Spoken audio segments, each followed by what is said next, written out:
അശ്വിന്റെ അമ്മയായാലും treat ചെയ്യാൻ വേണ്ടി നമ്മളെ കൊണ്ടുപോയിക്കൊണ്ടിരുന്നത് ലീലയിലാണ്. അവിടെ നമ്മൾ എപ്പോഴും പൊക്കോണ്ടിരുന്നത്. ഫോർ സം റീസൺ എനിക്ക് ഇഷ്ടമുള്ളതുകൊണ്ടായിരിക്കണം അവിടെ കൊണ്ടുപോകുന്നത്. അപ്പൊ ഇന്നും നമ്മൾ അവിടെ തന്നെയാണ് പോവാന്ന് വെച്ചത്.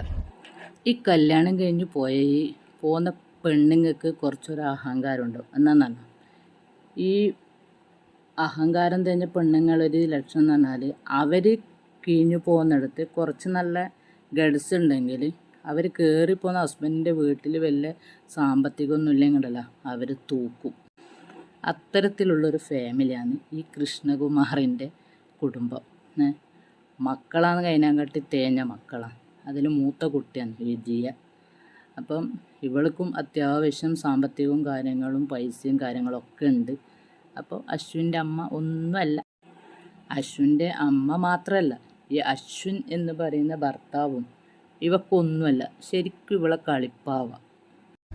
പിന്നെ കുറെ പേര് അഫ്കോഴ്സ് ഞാൻ സ്ഥിരം അശ്വിന്റെ ഫാമിലിയുള്ള വ്ളോഗ് എടുക്കുമ്പോൾ അതിന്റെ അടിയിൽ വന്ന് ചോദിക്കുന്ന ചോദ്യം, എന്താ അശ്വിന്റെ അമ്മ എന്ന് പറയുന്നത്, അമ്മ എന്ന് വിളിച്ചുകൂടെ എന്നുള്ളത്. അതന്നെ എനിക്കും ചോദിക്കാനുള്ളത്. കാരണം വെച്ചാൽ ഈ അശ്വിൻ്റെ അമ്മ എന്ന് പറയുമ്പോൾ ഒരുപാട് പറയാനുണ്ടാവും. അമ്മ എന്ന് വിളിച്ചാൽ കുറച്ചല്ലേ പറയാനുണ്ടാവുള്ളൂ. പിന്നെ നമ്മളെ നാട്ടിലൊക്കെ പറയാറെന്ന് വെച്ചാൽ ഈ ഹിന്ദുമതത്തിൽ പെൺകുട്ടികളെ കല്യാണം കഴിച്ച് കൊണ്ടുപോയാൽ അവിടെയുള്ള ചെക്കന്മാരെ കല്യാണം കഴിക്കുന്ന ഭർത്താക്കന്മാർ അമ്മ തന്നെയാണ് സ്വന്തം അമ്മയായിട്ടും അച്ഛനായിട്ടും കണക്കാക്കേണ്ടതെന്നാണ് നമ്മളെ നാട്ടിലുള്ള ആൾക്കാരൊക്കെ പറയലേ. അവരാണ് നാളെ ആ ഒരു വീട് നോക്കി നടത്തേണ്ട എന്നും കൂടി നമ്മളെ നാട്ടുകാരൊക്കെ പറയാറുണ്ട് കേട്ടോ. എല്ലാവരും മനസ്സിലാക്കാൻ കാര്യം, നിങ്ങൾ എത്രത്തോളം പേരാണ് നിങ്ങളുടെ ഹസ്ബൻഡിന്റെ അമ്മേനെ അമ്മ എന്ന് വിളിക്കുന്നതോ മമ്മി എന്ന് വിളിക്കുന്നതോ ആന്റി എന്ന്, അതൊന്നും എനിക്കറിയില്ല. എല്ലാവർക്കും അവരവരുടെ ഇഷ്ടങ്ങളാണ്.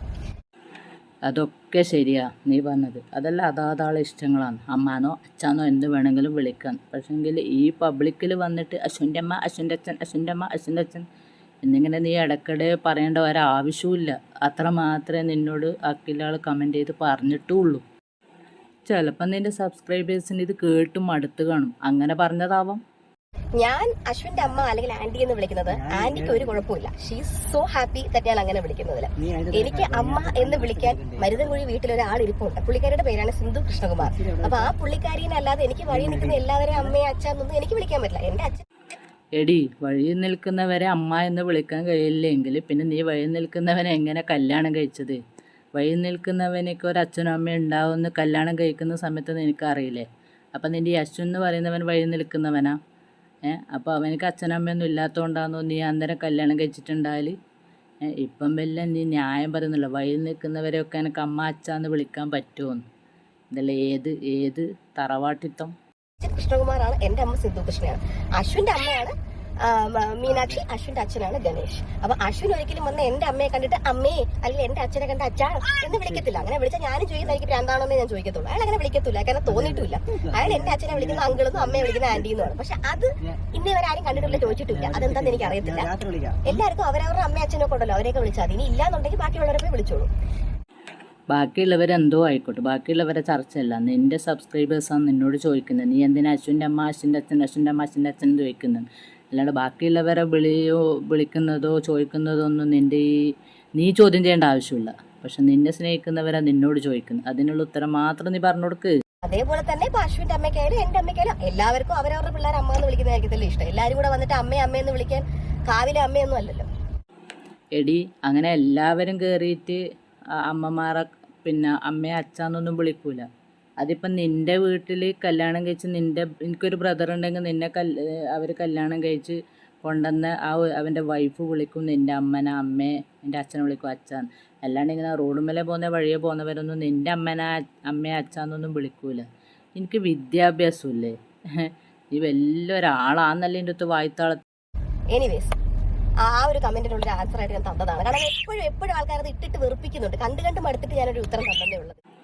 അങ്ങനെ നിൻ്റെ സബ്സ്ക്രൈബേഴ്സിന് കേട്ട് മടുത്തിട്ടുണ്ടെങ്കിൽ നിന്നോട് ഈ ചോദ്യം ചോദിച്ചത്. എന്തിനാ നീ അശ്വിൻ്റെ അമ്മ അശ്വിൻ്റെ അച്ഛൻ എന്ന് വിളിക്കുന്നത്? അത് അമ്മ അച്ഛൻ മാത്രം വിളിച്ചപ്പോൾ ഈ പേരും കൂടെ കൂട്ടി വിളിക്കണമെന്ന് നിൻ്റെ സബ്സ്ക്രൈബേഴ്സ് എന്നോട് ചോദിച്ചിട്ടുള്ളൂ. അതുപോലെ തന്നെ നിനക്ക് വെറുത്ത പോലെ തന്നെയാണ് നിൻ്റെ വർത്തമാനം കേൾക്കുമ്പോൾ മറ്റുള്ളവർക്കും കൂടെ വെറുക്കല്. അത് നീ ആലോചിക്കണം. എനിവേസ്, അപ്പൊ നമ്മള് ഇപ്പൊ പോയിക്കൊണ്ടിരിക്കുന്നത് VKK നഗറിലോട്ടാണ്.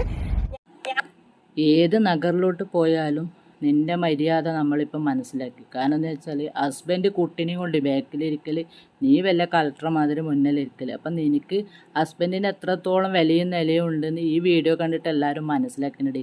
ഈ പെണ്ണുങ്ങൾക്ക് ക്യാഷ് വന്ന എങ്ങനെയാണ് ഹസ്ബൻഡ് ഒന്നിനും കൊള്ളാത്തവനാവും. കാരണം എന്ന് വെച്ചാൽ ഹസ്ബൻഡ് കുറച്ച് നല്ല ഗഡ്സുള്ള ആളാണെങ്കിൽ നീ ആ ഹസ്ബൻഡിൻ്റെ കൂടെ നിന്നെ ബാക്കിലെത്തും, പക്ഷെ നിൻ്റെ ഹസ്ബൻഡിന് ഒന്നിനും കൊള്ളൂല. അങ്ങനത്തെ അവനായിപ്പോയി. അപ്പം നിൻ്റെ മര്യാദ എത്രത്തോളം ഉണ്ടെന്ന് നിൻ്റെ ഈ വീഡിയോ കണ്ട ഒരുവിധ ആൾക്കാർക്കൊക്കെ മനസ്സിലാവും. ഇനി നീയായിട്ടൊന്നും പറഞ്ഞ് പൊലിപ്പിക്കണ്ട. സ്വന്തം ഹസ്ബൻഡിൻ്റെ കൂടെ ഇരുന്നിട്ട് പോകാൻ വരെ അറപ്പ് തോന്നുന്ന നീയാണ് ഇങ്ങനത്തെ എളപ്പളക്ക്.